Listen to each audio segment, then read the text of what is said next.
Will you be buying and selling a house at the same time? Are you nervous, stressed, wondering how it's all going to come together? I hear you. Moving is stressful even if everything lines up perfectly. When you add the complication of needing to buy and sell a house at the same time, it's not easy. We've navigated this maze ourselves, and we've helped our clients do the same many times over.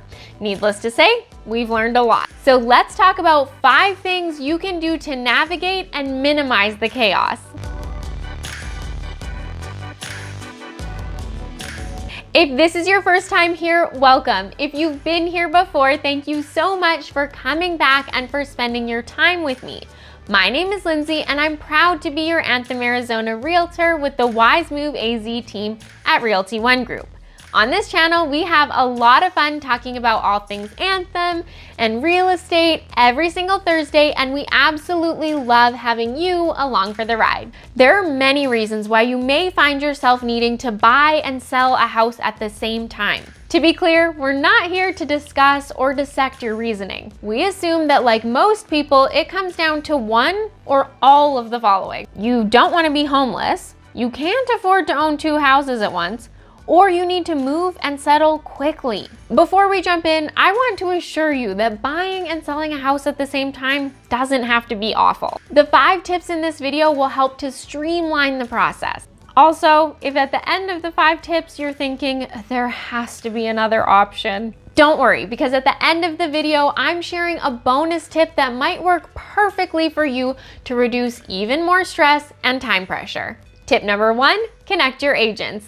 Will you be using the same agent to list your current home and to help you purchase the new one? If you're moving down the street, the answer might be yes. But if you're moving from Chicago to Arizona, the answer is probably no. If you're using the same agent, this point won't really apply to you. But if you'll have one agent representing you as a buyer and a different agent representing you as a seller, I want you to connect them. I firmly believe that the best way to navigate buying and selling a house at the same time is to communicate openly, honestly, and often. Your listing agent and buying agent should be in touch with each other regularly to ensure that everything is on track and running smoothly. Please note that your buying agent will likely need copies of your sale documents from your listing agent, especially if you'll be purchasing your new home contingent on the sale of your existing home. Together, your agents can discuss realistic timelines and give you the best service and advice. The earlier you connect your 2 agents, the more prepared everyone can be when it comes time for you to put an offer in on your new home.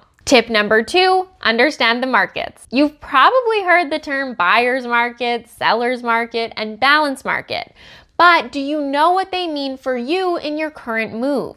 If you're lucky, you'll be selling in a seller's market and buying in a buyer's market. But we all know that life doesn't always work out that way. When you're buying and selling homes simultaneously, you need to understand the nature of the market where you currently live and the nature of the market where you're hoping to buy. It's so important to note that how competitive a market is can vary from state to state, city to city, and even neighborhood to neighborhood. This is why it's so important to work with a local expert who can walk you through the realities of buying and selling in a particular market. For example, if you're planning to move to the Phoenix metro area, we're in a strong seller's market right now. Does that mean it's a bad time for you to move and you should cancel your plans?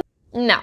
It just means that the market is quite competitive for buyers. It also means that you usually have to have an accepted contract in place on your current home before you can get an offer to purchase accepted on a new home here. If you want more tips on navigating a seller's market, click to watch this video. If, on the other hand, you happen to be buying in a buyer's market, there may be less pressure for you to have an accepted contract on your current home before you can put in an offer to purchase your future home. We also have a video with tips to navigating a buyer's market, so I will link to that in the cards. Overall, while it's important that you understand the nature of the market in both places, it's even more important that you hire an agent who understands the market inside and out. By doing this, you can map out your timing carefully and determine which contract you need to have in place first. Tip number 3, learn about the other parties. This might sound a bit creepy, but I want you to learn as much as possible about the buyers of your current home and the sellers of your future home. You may want to know where they're going or where they're coming from and when they need to be there. Are they also in a situation where they're buying and selling at the same time? As much as possible, you want to minimize the number of closings that need to happen all at once. If, for example, the buyers of your current home are contingent on the sale of their home, that could mean that there are 3 closings that need to happen all on the same day or in a matter of days. On top of that, if the seller of the home you're hoping to buy is also closing on their future home on the same day, well, I think you get the picture. It can get really complicated really quickly. I like to think of it as dominoes. If one closing doesn't happen,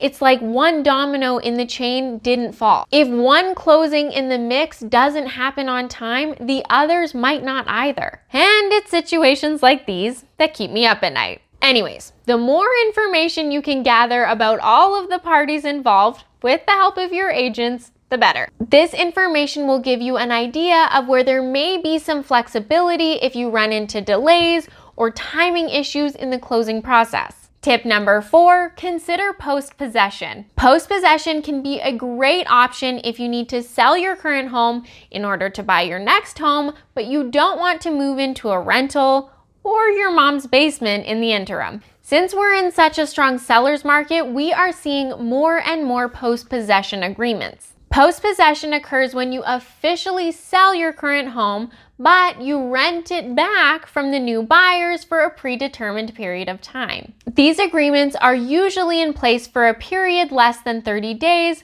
and the rent is a nominal amount paid in escrow. Put simply, you get to stay in your current home after closing. Arranging for post-possession could be the perfect way to offset your sale and purchase by a few days. A few days might not sound like much, but it can make all the difference when trying to ensure a smooth closing on both sides. By closing earlier on your current home, it means that you have time to transfer the funds to pay for your future home.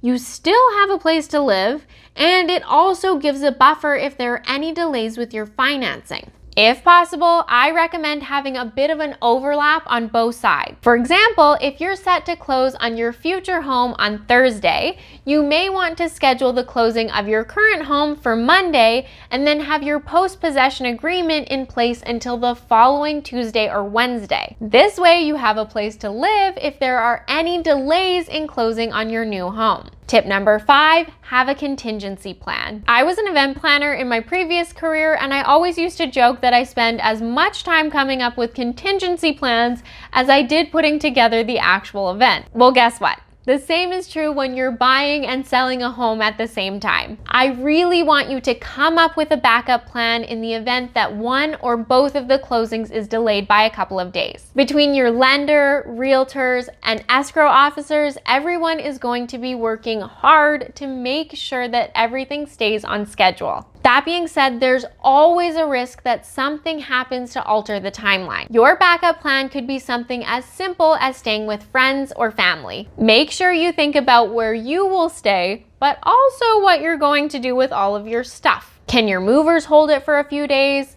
Can you extend the truck rental? Will you need to find a storage unit? How much will your backup plan cost if you have to implement it? By having a solid backup plan in place, it will be a lot less traumatic if you have to put it into action. I hope that these 5 tips have helped to put your mind at ease. I really do believe that the key here is building a team that you genuinely trust and that you can communicate openly with. Now, I haven't forgotten that I promised you a bonus tip. If all of this buying and selling at the same time sounds just too stressful, or if you are on a really strict timeline, I have another option that you may want to consider. Bonus tip. Consider an iBuyer. An iBuyer is a company like Opendoor or OfferPad that will purchase your home from you. You won't have to put up with showings, open houses, or a sign in your front yard. The other perk is that they're typically able to accommodate your desired closing date. Now,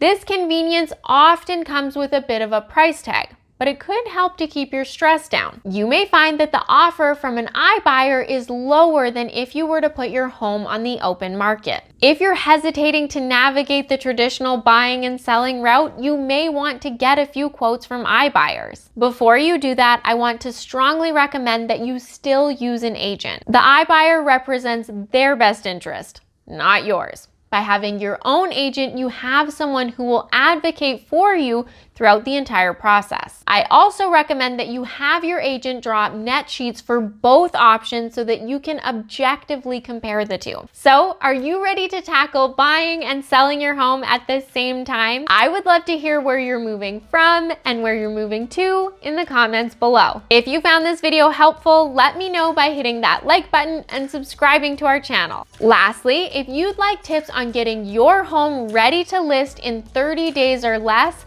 click to watch this video up top. Or if you'd like tips for buying a home in our hometown of Anthem, Arizona, click to watch this video on the bottom. Enjoy those, and I'll see you next Thursday.